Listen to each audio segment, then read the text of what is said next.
first. Pledge allegiance to the flag of the United States of America and to the republic for which it stands, one nation, under God, indivisible, with liberty and justice for all.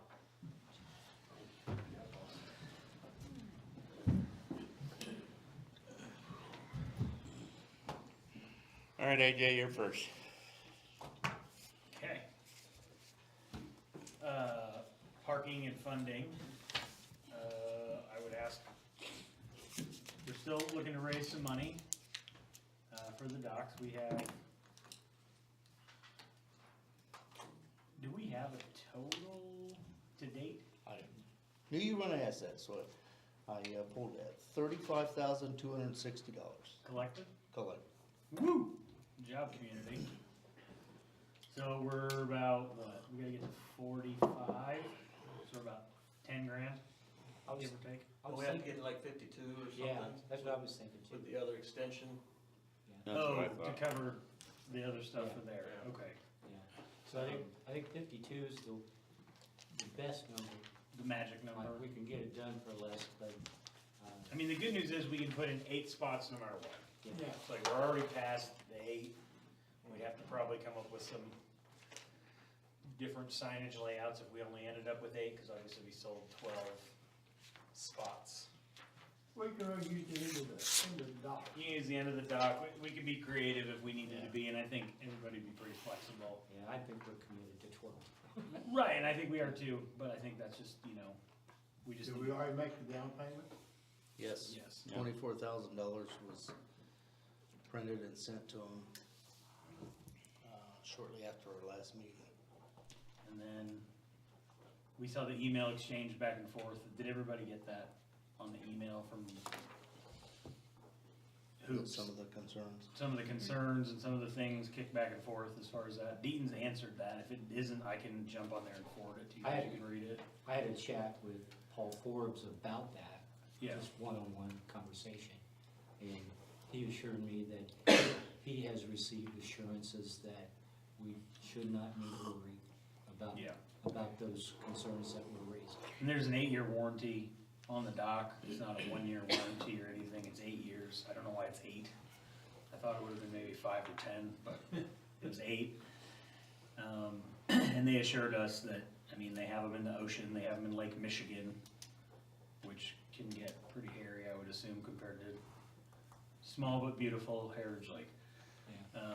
And so, Just for these folks, the concerns that were raised by Kent Hoops were the quality and durability, correct. because he was comparing them to what we experienced with the swing raft, Right. made by the same people with similar materials. I It's don't not, think it was by Easy Dock. well, maybe not Easy Dock, but it's not the same. It's just not. Well, he had an experience with an Easy Dock quite a few years ago that was quite a bit smaller. And I knew it was quite a bit smaller because he stated that it was only 8 inches tall.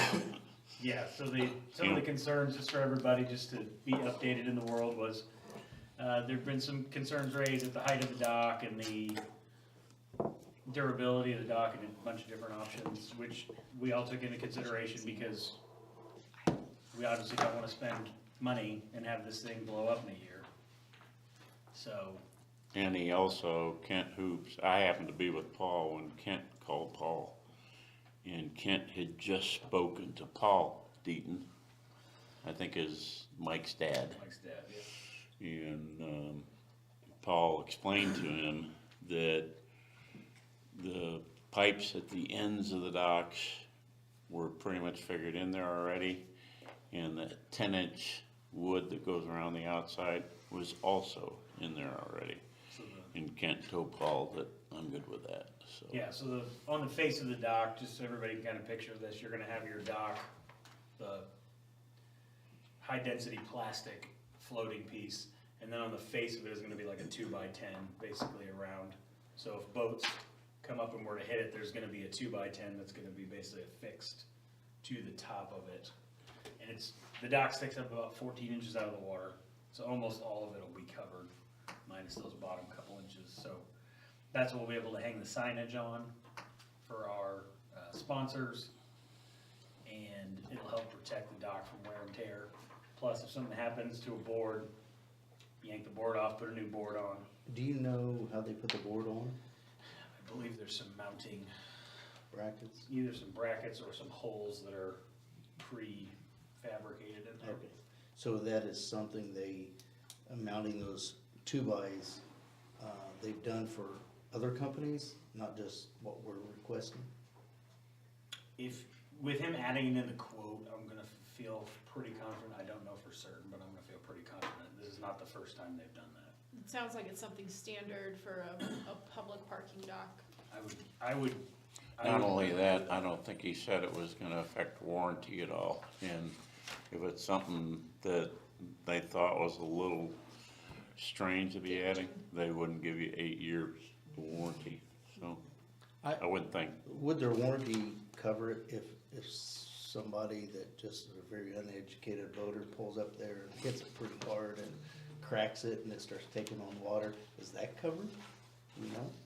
Off the top of my head, no. Well, I'm gonna text him and see if we can, cause he said that he would, Deaton said they would call in and answer any questions that we have.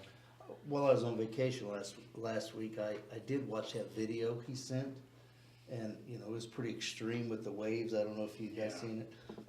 My only question, we obviously wouldn't have waves like that, but my only question, with that condition of the waves, there was no boats tied to it. I just wonder if we had some pretty severe waves coming in, and boats were tied up to the cleats, how that strength is there. Are we gonna start ripping out cleats? We rip cleats out of I would think. bolts that long into the wood. Okay, I would think you'd improve that situation because the dock is floating. the 2x10 bumpers, the 2x10s that are gonna go around are not a standard option. That's actually an upgrade, but it's included for our project. Okay. Let's see if he can call. So, where's the mic right there? You think will you be able to hear it if I put them on speaker? Okay.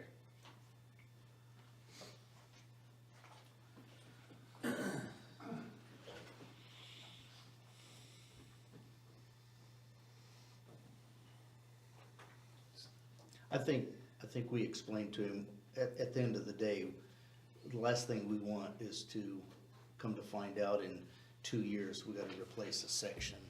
2 years later, we gotta replace another section, and it's 10,000 a pop, you know, and then we're looking like fools for investing in this. I just wanna make sure that those kind of questions are answered, so. Just making sure he's not like in the middle of dinner or something.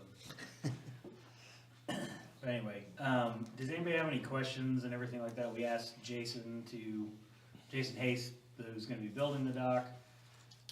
Did we get him to sign off on that May 1st, May 15th completion date, whatever we had decided? I can't remember if we said the 15th. May 15th, I thought it was. Okay.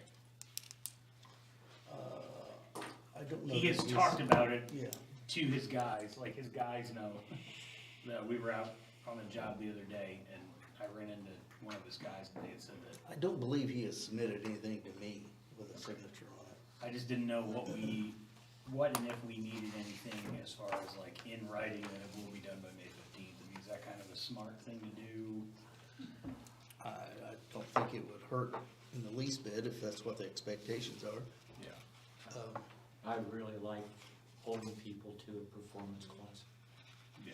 Well, like I said, I don't think that would happen. I just more or less would rather CYA on that. I'll make contact with Jason and just make sure he's okay with me writing something up and he can sign it, and it's by May May 15th. 15th. Hey, Michael. Hey, I've got you on speaker with the whole community, so just mind your P's and Q's. Just kidding. But no, you are on speaker, on camera, so just so you're aware.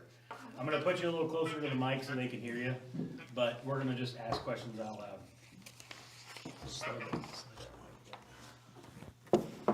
All right, guys, go for it. No, nothing? Okay. What's his name? Mike Deaton. Mike, This is Ken Rozelle. Can you hear me okay? Yes, I can hear you. Okay. One of the questions I had, I watched that video that you had sent, and it was pretty treacherous waves that was lifting that up and down. But I noticed that there was no boats tied to it, or, to the anchors. We're not gonna have waves like that. What kind of strength are we gonna have if we got, 26-foot pontoons tied up to it, and we got some pretty stiff waves coming in on a weekend? Are we guaranteed that it's not gonna pull the cleats out? Correct. Yeah, and that's one of the things I probably want to talk about. Like right now, we have the flip cleat being tying the boats up. The flip cleat is aesthetically very pleasing. It's not near as strong as a steel cleat, so that might be something to look at. I mean, with the flip cleat, we're probably only looking at 5,200 pounds of weight capacity. With the steel cleat, we could probably get that up to around 12,000 pounds. And then obviously double cleat per finger. So that would probably be one of the upgrades I would probably suggest. I did talk to some of the other members.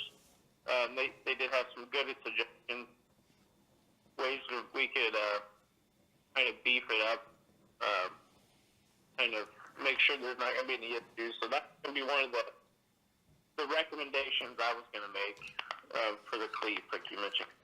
Because this is in an idle zone, but it's very close to a lot of wave action that comes in.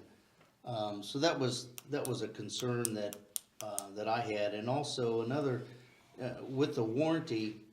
If let's say that somebody that's not a very good navigator of a boat, and they pull in there and they come in pretty hot, and they damage the floating piece of it, and let's say they crack it, is that covered under warranty? Correct. Yeah, that will be completely under warranty for repair or replacement.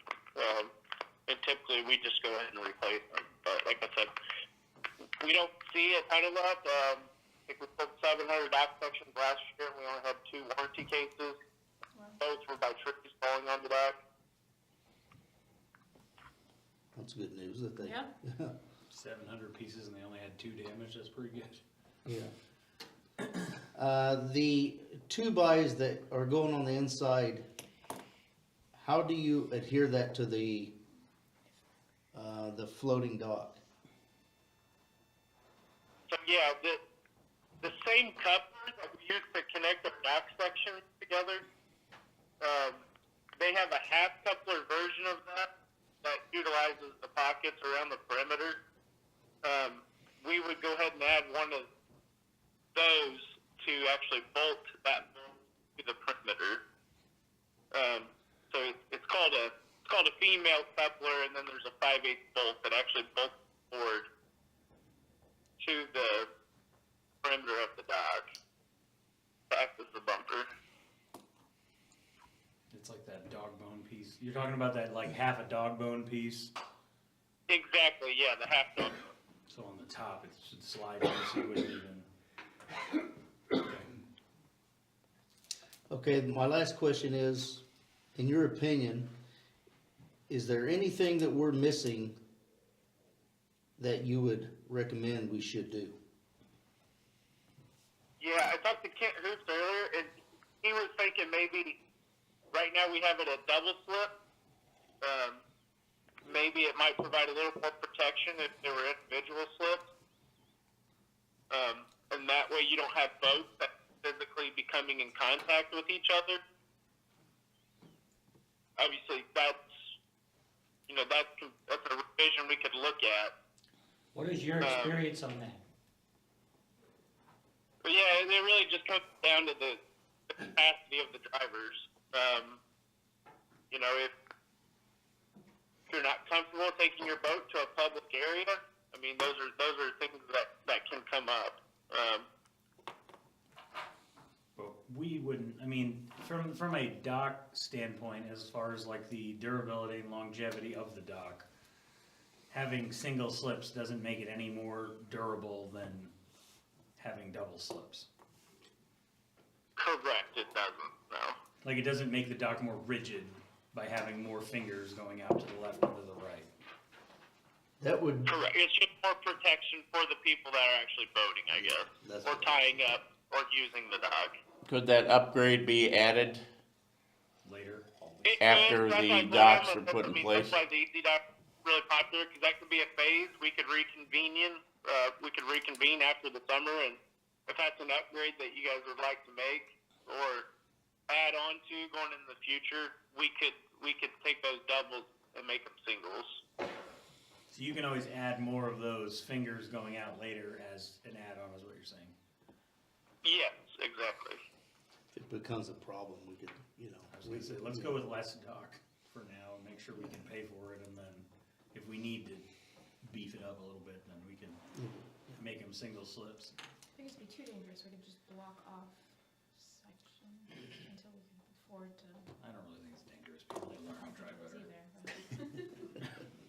I mean, if people Become could a be out better, there be a better getting voter. gas, I- there's so much activity going on out there, we've not seen that. That's my feeling, if you can't safely dock a boat in the space. Yeah, that we- and honestly, if you look at the calendar year, I mean, out of 365 days, the dock's probably going to be full capacity 30 of those days.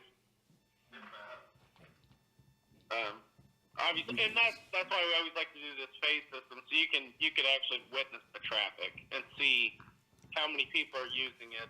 How busy is it? Not just on July 4th, Memorial Day, and Labor Day, but also through the week even. Do we see any problem with the ones down here that are double? I don't The know. ones over here by the beach. Oh, I've never heard anything. Okay. Yeah. I mean, it's also very rocky right there. Very, going Yeah. in, it's very rocky there, yeah. So, it's just practice. My 5-year-old has gotten off with that dock and onto that boat with no problem on my pontoon, and I've been able to dock it just fine, so. And there's almost always another boat there anytime I've had to pull in. Yeah, for pulling for the beach or something. Even if the weather and the waves are so bad that it's difficult to park in this space that we're providing, I think if you can't do it, maybe you should not be driving your boat. Or drive your Go home, boat, Get your car and come back to the. Yeah. or drive your boat on a Too calmer much to day. drink. Well, we won't talk about that. But yes, okay, well, any other questions for Mike, just so he can jump off here? If anybody has anything else, please feel free to shout out. Thank you, Mike. Thank you. Thanks. Thank you. Totally. See ya. Okay, anyhow, like I said, so we're just in the mode to get to, well, we need 52, and we're at 35-ish. 45. No, we're at 35 collected. 45, 260, it's 35, 260? 35,260 in hand, right? I hope so. 35,260. 35. Dennis sorry. Barrow is gonna give us generously 10,000. Is that 100%? What a nice guy, everybody, oh my goodness. what a Is guy. that 100% of what was pledged? There was like Yeah. 36 something that was Hmm. pledged, so we're pretty much there. We had a couple committees donate, right? Yep.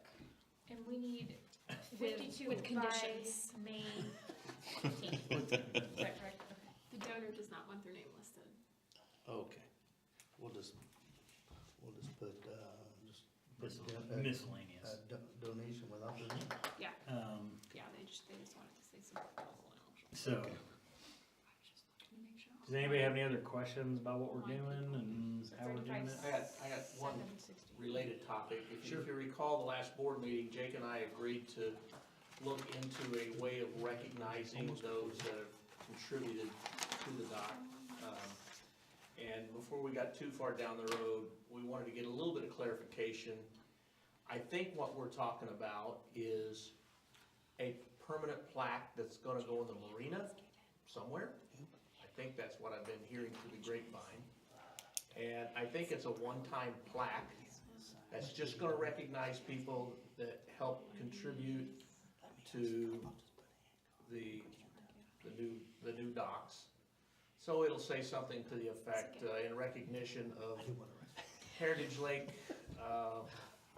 community owners that have contributed between $50 and $1,000.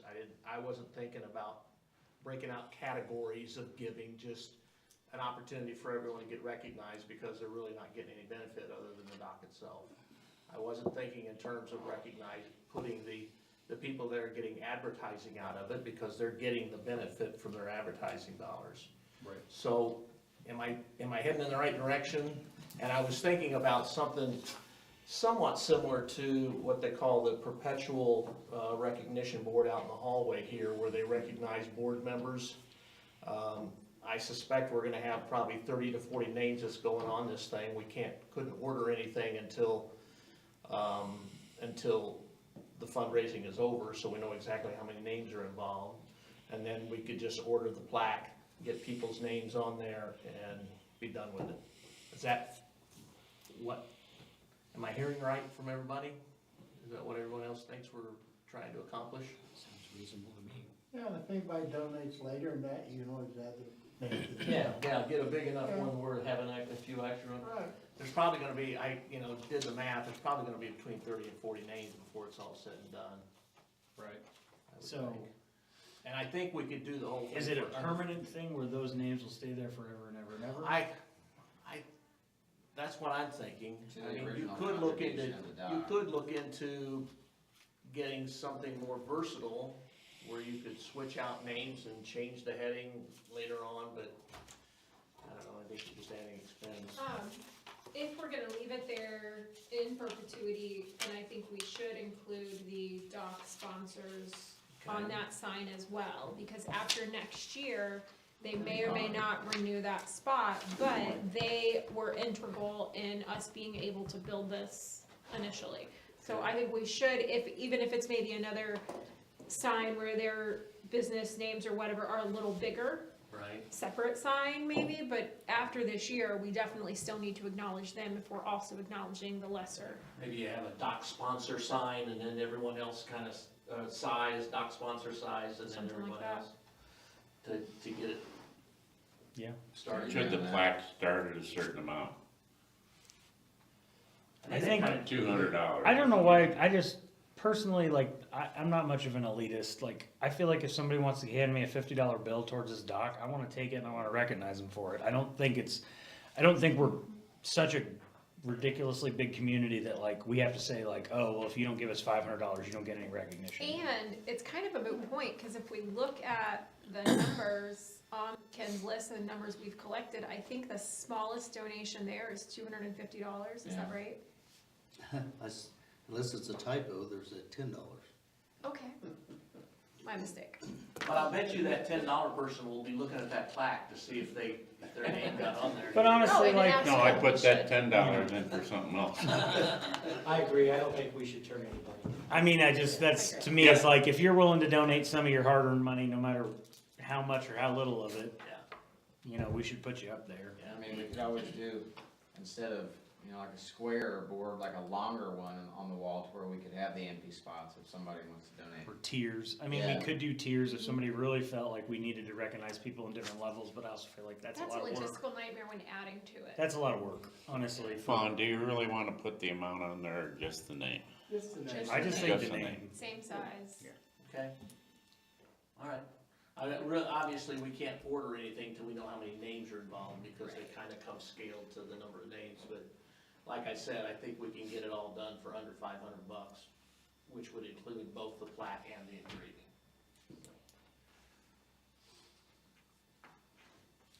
I don't know, I think that seems reasonable, 'cause like I said, we're gonna, Do we need to take that out of this money, or can that come out of?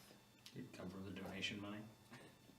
I think the POA could Yeah, find I that. think that's what I'm thinking. Either way, That It's all way- part, it's all the same project. Yeah. it's all the same money. Let's try to put it under the donations, but if it comes down to it, know that it's something that we could potentially put under a budget line item.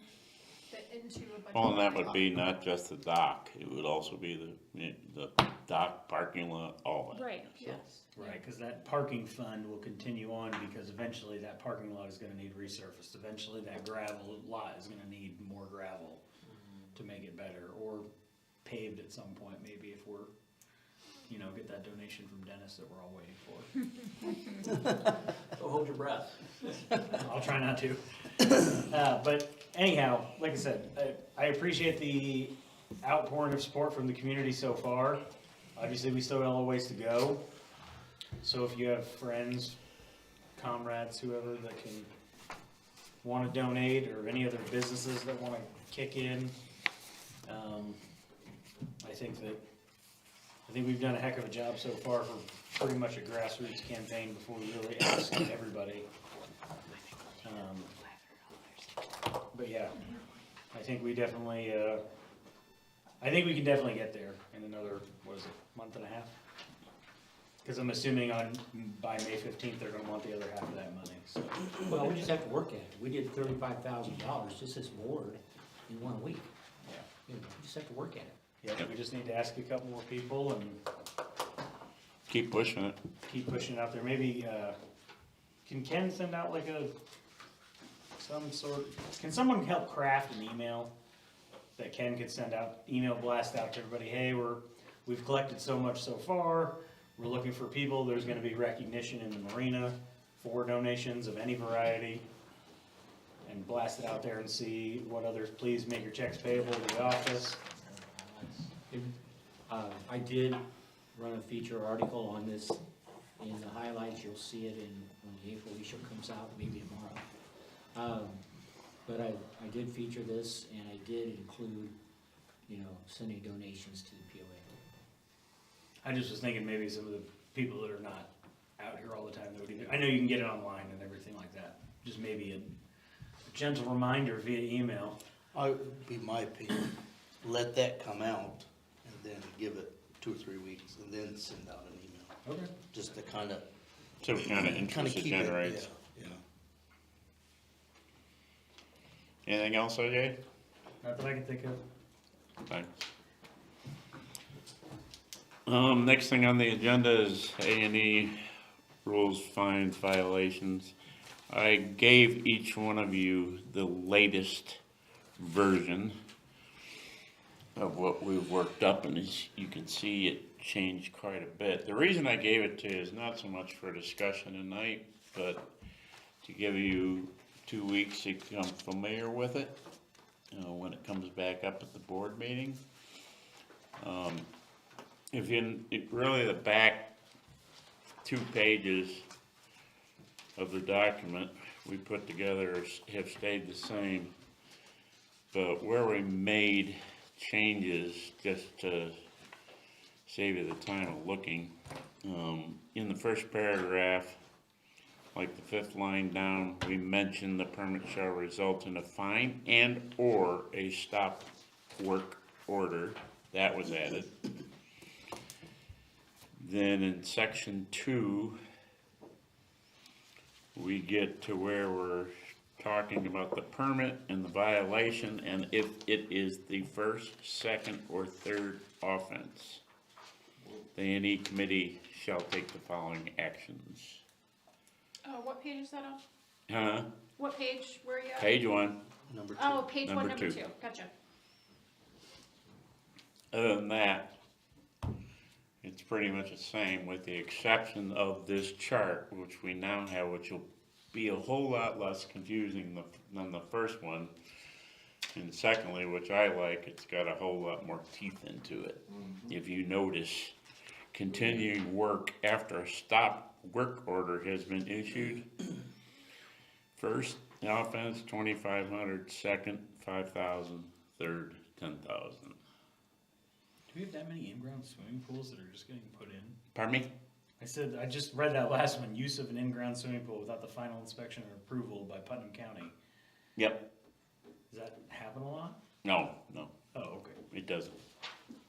I just thought it was kind of funny that it was its own special line item. I just thought. Just in case. Thought it happened a bunch. I think one just came into A&E that someone's taking a look at putting an in-ground pool in. And, I didn't think you could put any here. yeah, you can put it in the ground pool. In You ground. can't put it in a above ground pool, Oh, in ground, I'm sorry. yeah. So, Is so this- really, this is meant for just for your courtesy to let you look it over. So when we have our next board meeting, it would be now new business because it's a new, Will this be handed out to the contractors when they get a permit? Yes. Okay. yes. I just had a question about that second one, the alteration of construction drawing methods or materials without notification and approval of A&E.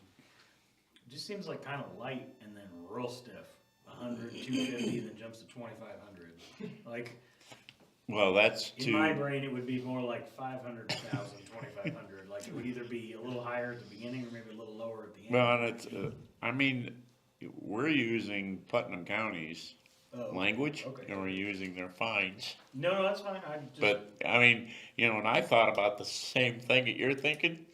And then I thought, well, wait a minute, if someone's done that and they haven't turned the information in, and it's already cost them 100, and then they still haven't turned it in, it's cost them 250, well, the next one's gonna cost them a hell of a lot more. so is this for the builder or is this for the project? Both. So it's Both, What I'm asking is like, say, builder builds house A and has an offense.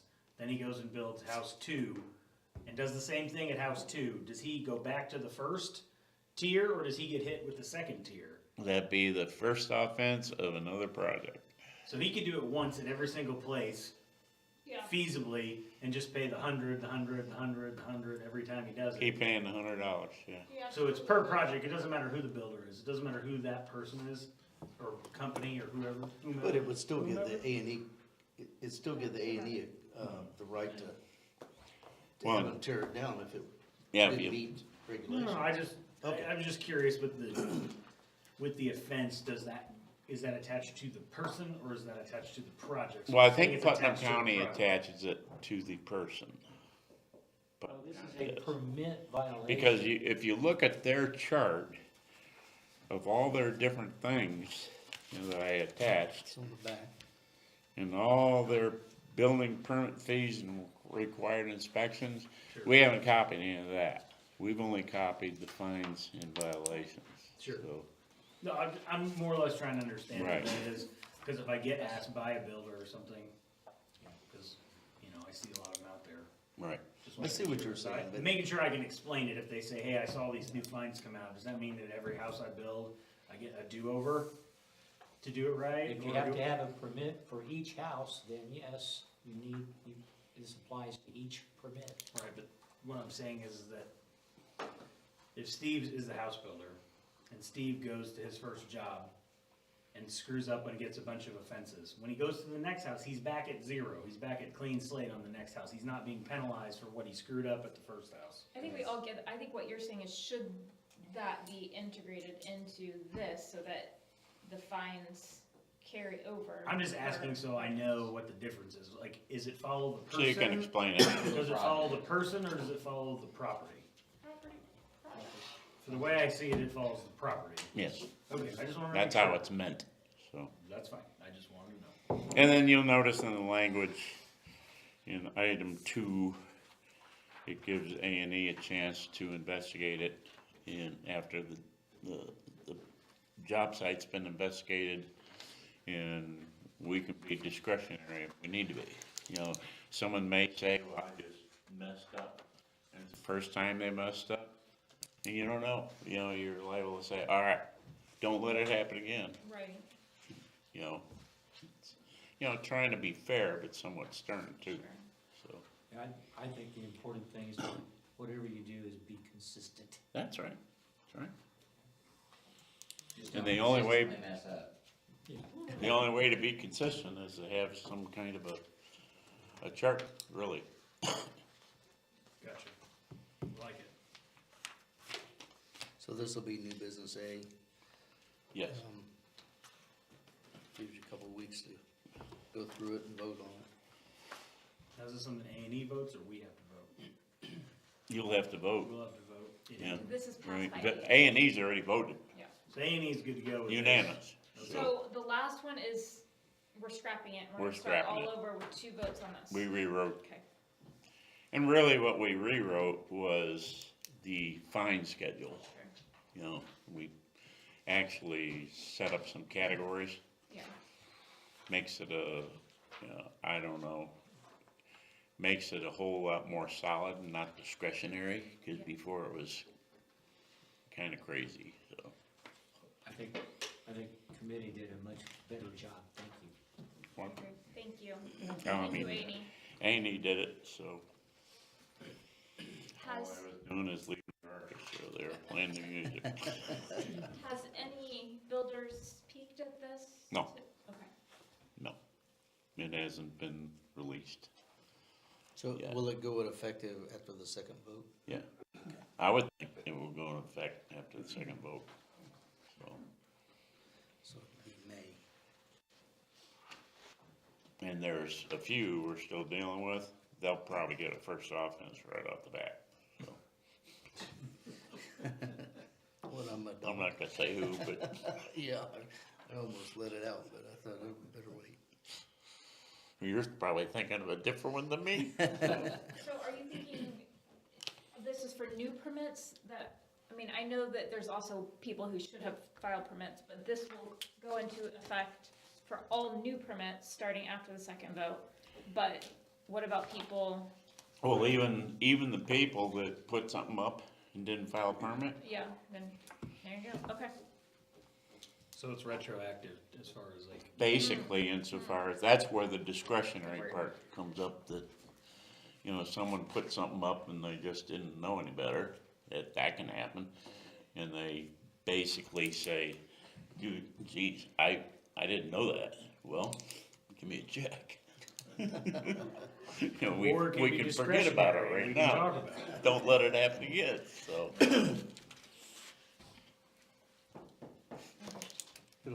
Those kind of people kind of be based on how cooperative they are. That's correct. If they fix the problem right away, Yeah. or if they don't. I understand. So, that's all I have on A&E. And, anyone have anything else? Move we adjourn. Second. All in favor? Aye. Bye-bye. Dang, that was tight 40 minutes there, kids.